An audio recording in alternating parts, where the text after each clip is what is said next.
current events, Bible prophecy, the ancient past. How does it all fit together? Find out now. This is Pictures of the End.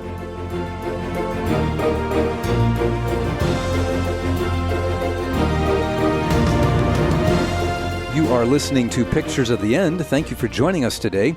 We're going to continue our study of the book of Daniel, specifically Daniel chapter 3. This is the story, the famous story, of the fiery furnace, where Daniel's three friends find themselves faced with a decision and a choice, a life and death decision, whether to worship a golden image that the king of Babylon has set up, or to remain true and faithful to God and face death. We're going to compare this story with some of the prophecies in Revelation and find some fascinating parallels and important lessons for us today. So let's dive right in to Daniel chapter 3. Beginning in verse number 1, we read this. Nebuchadnezzar the king made an image of gold, whose height was 60 cubits, and the breadth thereof 6 cubits, and he set it up in the plain of Dura, in the province of Babylon. Now this is the king that had taken Jerusalem captive. Daniel and his friends, as well as many other Jewish captives, many of them royal seed or royalty, were taken captive by Babylon, carted back to the capital of that empire, the city of Babylon. And Daniel and his friends especially distinguished themselves there as captives to the point where they were brought into the government of the kingdom of Babylon.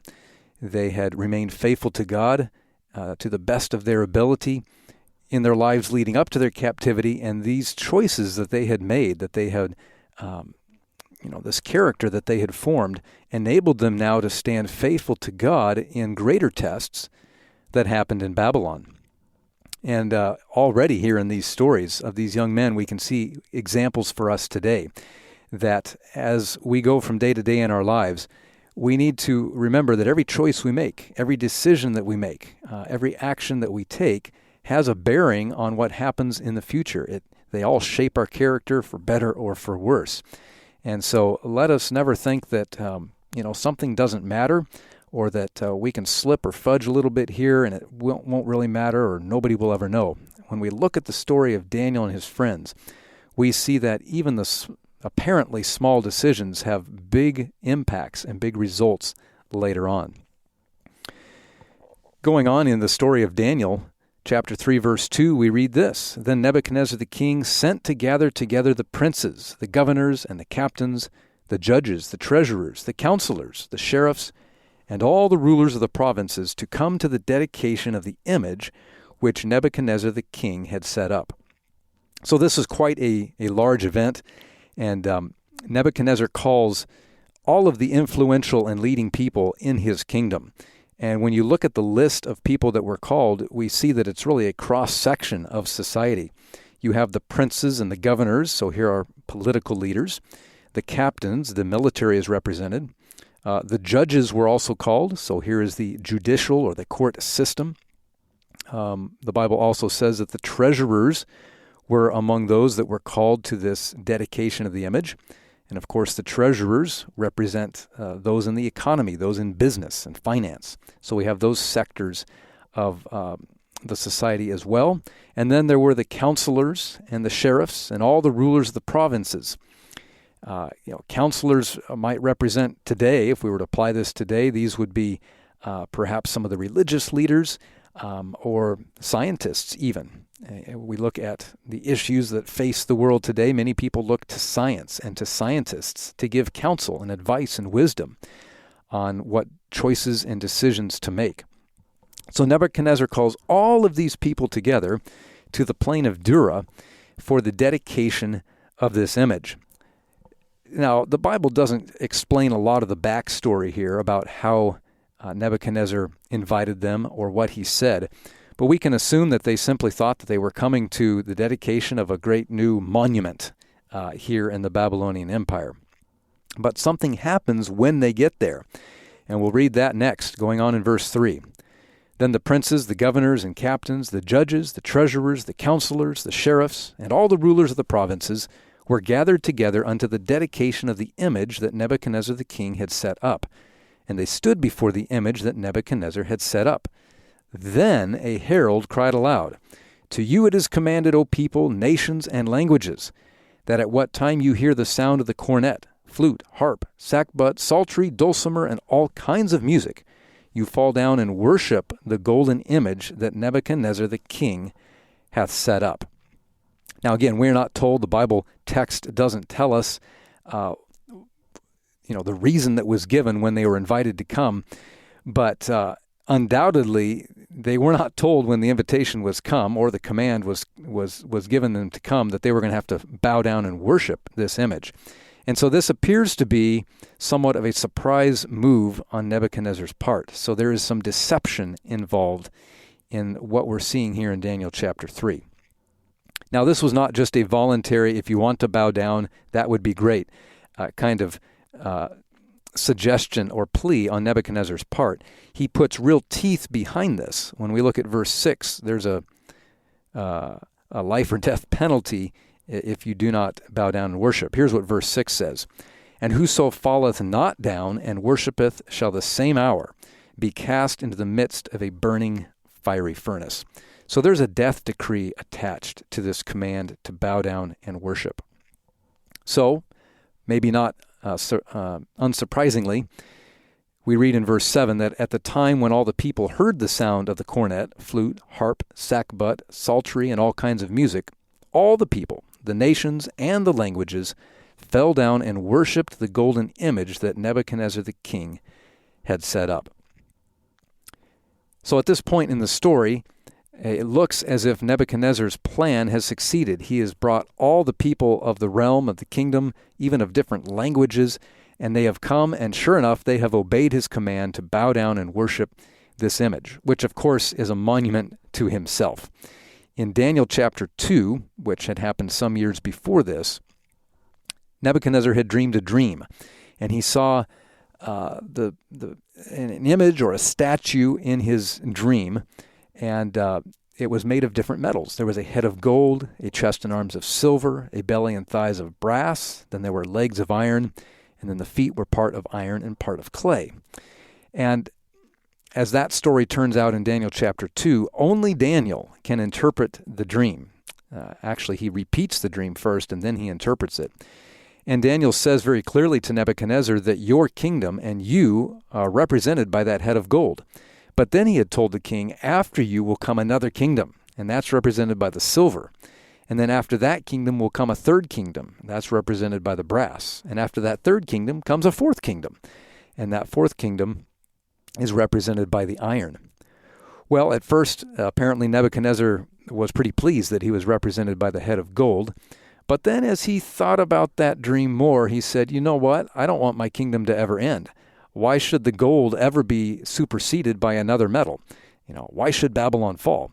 So in Daniel chapter 3, he makes this golden image as a monument to himself, as a monument to his empire, what he has done. There's a lot of pride connected here.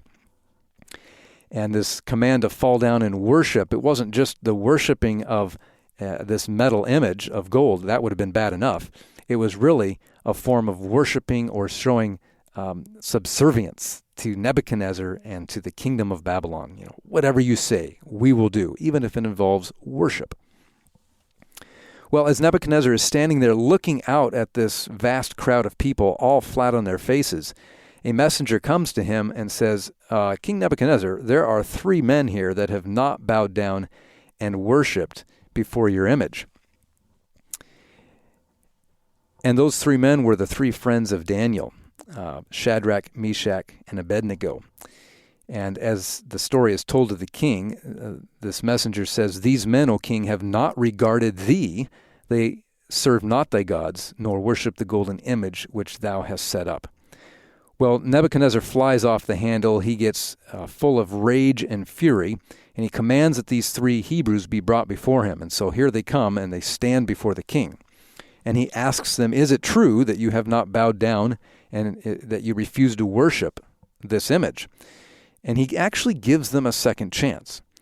He says, now if you be ready, that at what time you hear the sound of the cornet, and then he goes through all the instruments, If you choose to fall down and worship the image which I have made, then it will be well. But if you worship not, then you will be cast the same hour into the midst of a burning fiery furnace. And then he says this challenge, and who is that God that shall deliver you out of my hands? Now this in itself is remarkable because the command had already been given. And, an absolute monarch or dictator such as Nebuchadnezzar usually didn't repeat their warnings or commands twice. So the very fact that these three Hebrews were given a second chance to bow down and worship, I believe this really shows that Nebuchadnezzar appreciated their service, that he recognized they were good men. Remember, they were ones, along with Daniel in Daniel chapter 1, that had distinguished themselves in their service of the king and as they went through the educational system. And the king apparently did not want them to, be killed, so he gives them another chance. But it's all to no avail because they have already made up their minds that they will serve God. They will not bow down to this idol. And in verse 17 of Daniel chapter 3, we have one of the great texts of the Bible that it would be well for each one of us to memorize and to say, hey, this is my motto as well. So here's how they respond. They say, if it be so, our God whom we serve is able to deliver us from the burning fiery furnace, and he will deliver us out of thine hand, O king. But if not, be it known unto thee, O king, that we will not serve thy gods, nor worship the golden image which thou hast set up. What an amazing response. They have complete and absolute confidence that God, the God of heaven, the God they serve, will rescue them, that he is powerful enough to do this. But they also have decided that even if God chooses not to deliver them, even if he chooses not to rescue them, even if they do have to die for their faith, they will still serve God. They will not bow down and worship this image. This is an amazing picture here of faith and confidence and self-surrender to God's will. And these are qualities, these are aspects of the Christian faith that God wants to build into each one of us. True, we may never be brought face to face with the possibility of a horrible death such as these three Hebrews were, but we still need faith. We still need that confidence in God. God still wants us to have that trust in him and that surrender of ourselves to his will. And so what an amazing picture. Well, Nebuchadnezzar commands that they be thrown into the fiery furnace. He commands that it be heated 7 times hotter than normal, and it's done. In fact, that furnace gets so hot that the soldiers that throw them in are killed. But amazingly, when these 3 Hebrews fall into the fiery furnace, they are not consumed. Instead, a 4th person appears in the flames, and they walk around together. And as Nebuchadnezzar looks into the fire, he says, that 4th person is like the Son of God. He calls these 3 Hebrews to come out of the flames. They do. And amazingly, not one hair, nothing on their clothes or on their body has been burned. The only thing that has been burned are the Babylonian ropes that have been tying them and binding them. Now, this is an incredible story of God's protection and rescue and providence. When we come back from the break, we're going to look at connections between this story and end-time prophecies in Revelation chapter 13. Don't go away. We'll be right back. Disasters of every kind are rapidly increasing in our world today. Are these simply indications of a planet in decay, or do they reveal the judgments of an angry God? Is his judgment something to be feared, or can we actually find joy in God's judgment? Discover God's 7-step response to sin in the stories of Genesis. Track it through history and see it played out in the life of Christ. Follow these 7 steps in the prophecies of Revelation and understand where we are today in the judgment sequence. Fire from Heaven is a 4-part video series from Pathway to Paradise Ministries that will help you learn and share the good news about God's judgment. A DVD, group discussion study guides, and presentation slides are all available from Pathway to Paradise Ministries. To order this and other Bible study resources, go to www.pathwaytoparadise.org. That's www.pathwaytoparadise.org.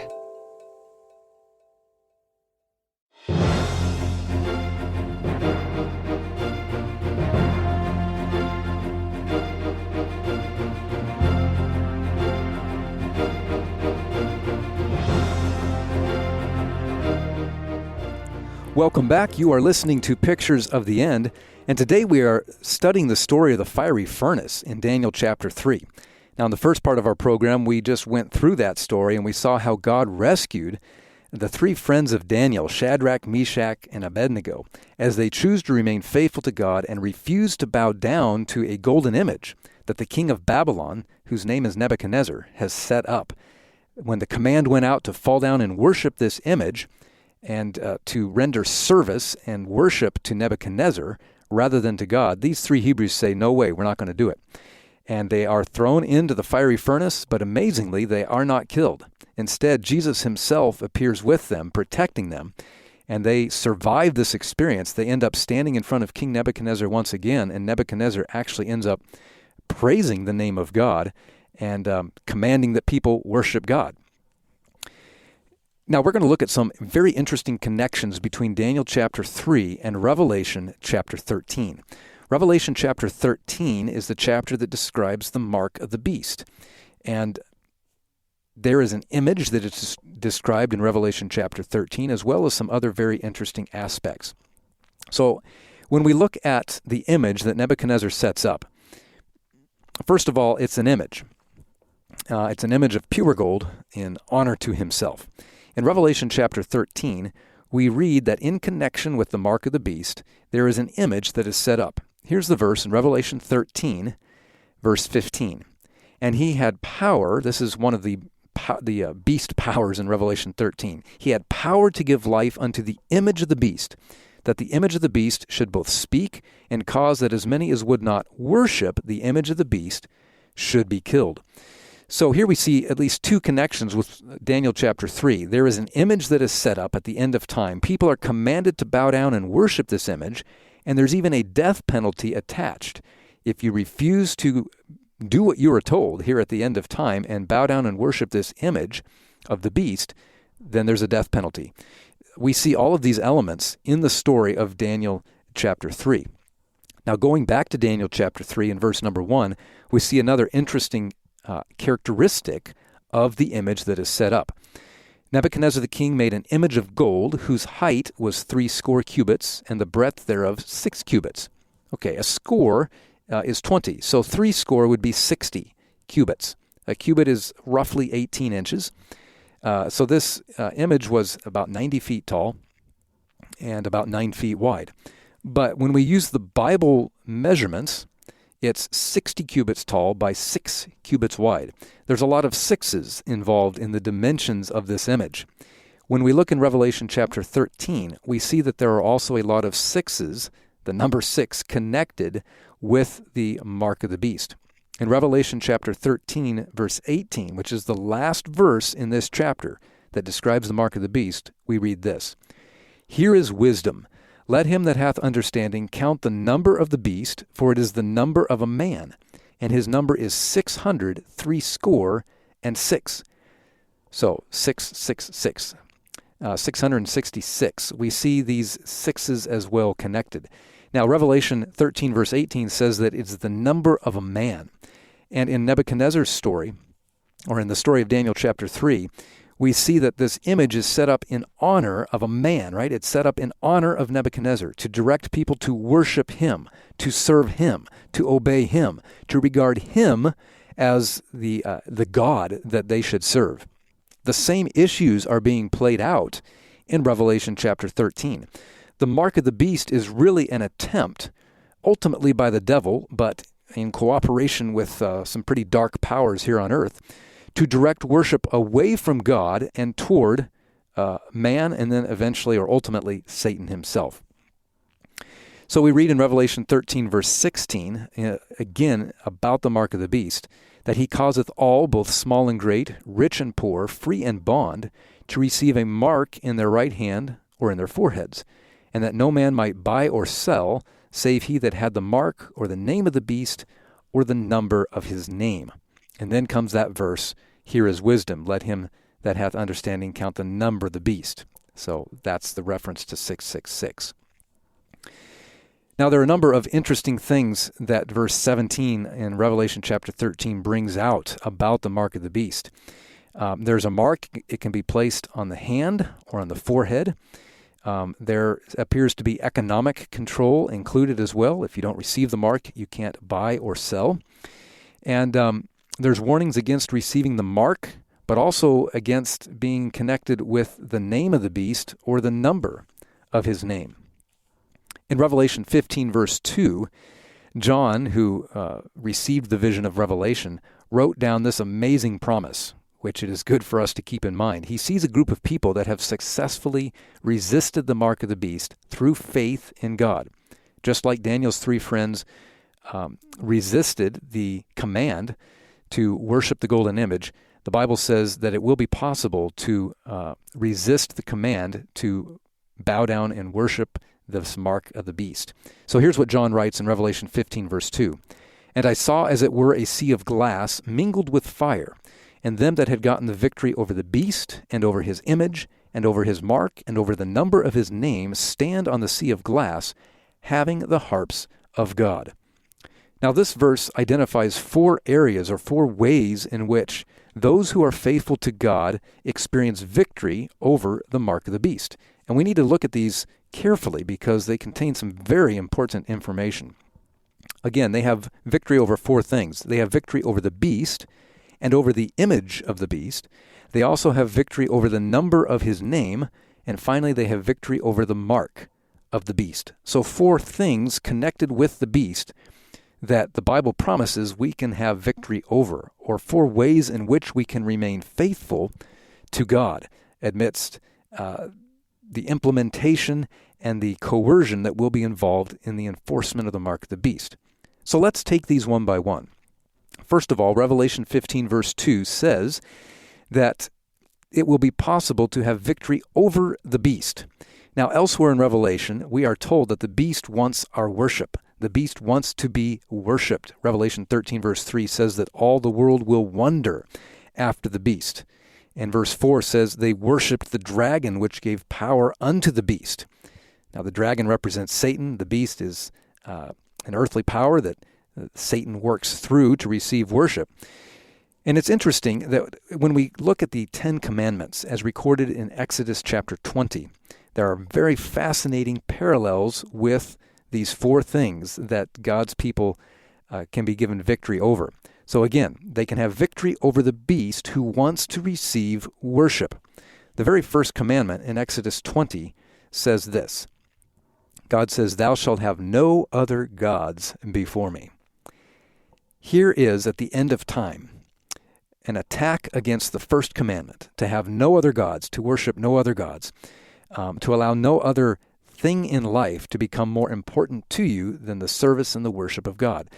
The mark of the beast includes an attack against this first commandment. The beast wants to be worshipped. So here's an attack and a counterfeit against God's, or the first of God's 10 commandments. Now let's look again in Revelation 15, verse 2, and we see that those who remain faithful to God also have victory over the image of the beast. Well, it's very interesting again that the second commandment in Exodus chapter 20 talks about not bowing down to a graven image. Here's how it reads in Exodus 20, beginning in verse 4. "Thou shalt not make unto thee any graven image, or any likeness of anything that is in heaven above, or that is in the earth beneath, or that is in the water under the earth. Thou shalt not bow down thyself to them, nor serve them."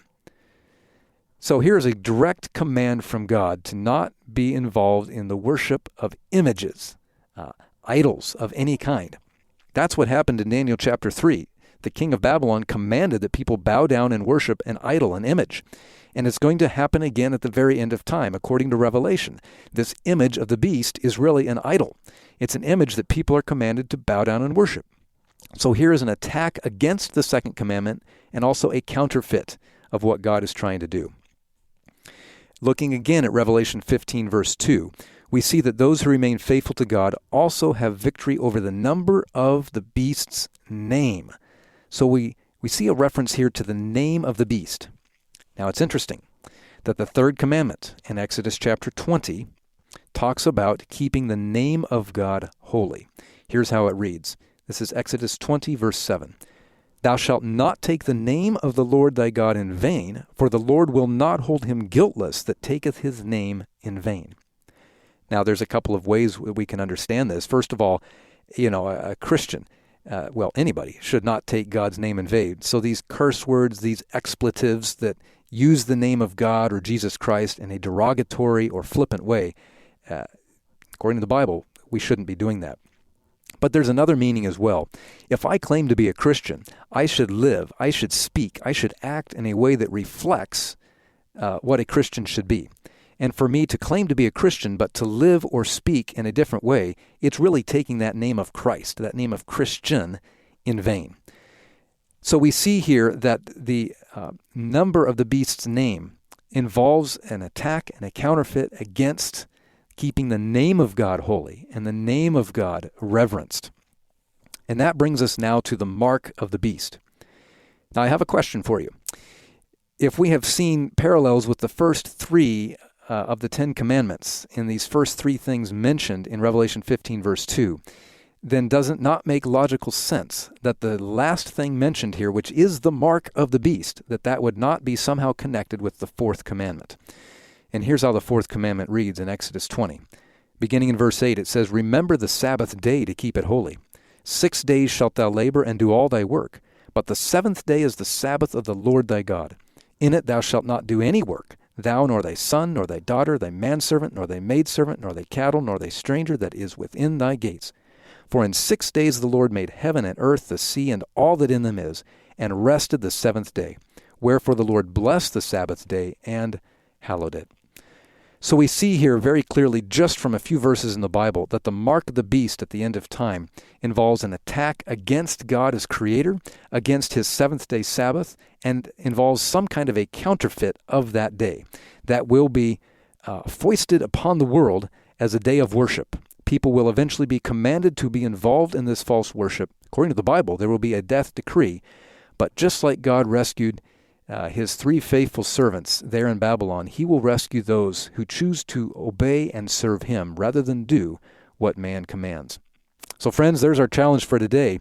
Let us practice every single day to follow God, to dedicate our lives to him more closely, to learn to trust him more, and to obey and serve him with the help of the Holy Spirit. And God has promised that he will help us do that as we ask him to help us.